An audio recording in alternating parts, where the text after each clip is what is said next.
Well, former Florida Mayor Andrew Gillum and, well, the failed runner-up of governor to Ron DeSantis has come out now and admitted that he is bisexual. Are we surprised by this? I'm going to get into the full report, guys. Before we go any further, if you enjoy my daily content here on YouTube, I encourage you, help support my channel over on Patreon. You can do so for as little as $5 a month at patreon.com/conservativetruth. That link in the description gets you access to all of my bonus content, over 20 exclusive podcasts talking a lot more about sensitive information. You get the alerts for anything that posts to Patreon, unlike YouTube, where you're not going to get all of the alerts, and you guys have missed a ton of my content. So when you get done watching this video, browse back to see what it is that you missed. Now, please like this video, share it, hit the bell, subscribe, and I wear the glasses because I'm blind. Now, Andrew Gillum. You guys remember this controversy back in March. He was found passed out at a hotel with a gay escort. There was meth all over the place.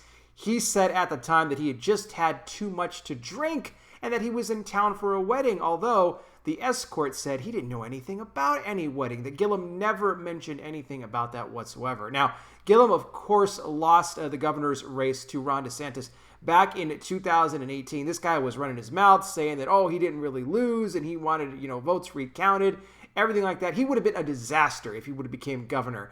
That's just a fact. Thank God that Ron DeSantis won that election, because he would have completely ruined that state with all of his radical left-wing policies that he wanted to put in place there. But then his life really began to take a tailspin after that.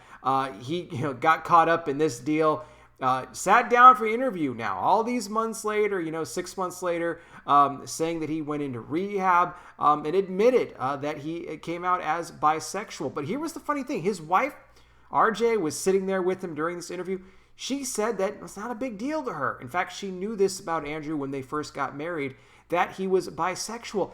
And Gillum actually had the nerve to say that, well, what he did that night was not unfaithful to his wife at all. It wasn't unfaithful.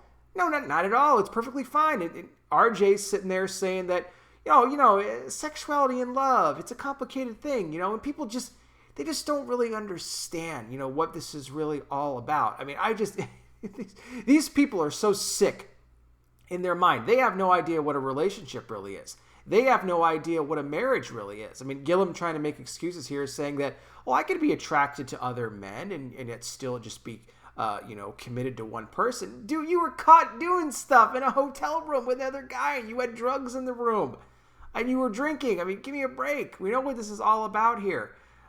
These people, ladies and gentlemen, are completely out of their minds. The only thing that can save them is Jesus. I can tell you that right now. That's the only thing that is going to save them, is if they can get a hold of Christ. And I pray for their sake they can, because time is running out. We're in the last days, ladies and gentlemen. It's not going to be long now before Christ comes back. And you know what? We see this type of behavior out there. It's being accepted. They're giving excuses for it, trying to give you new definitions for what love is. Don't fall for it. Do not fall for it. It's just a trap. I'll put some more information on this in the description. You guys can let me know your thoughts. What do you think here about Andrew Gillum admitting that he's bisexual? Are you surprised by this? Let me know. Thank you again so much for watching. I really do appreciate it. I'll be back with more. You guys take care. Please be safe out there. God bless each and every single one of you, and I'll talk with you soon.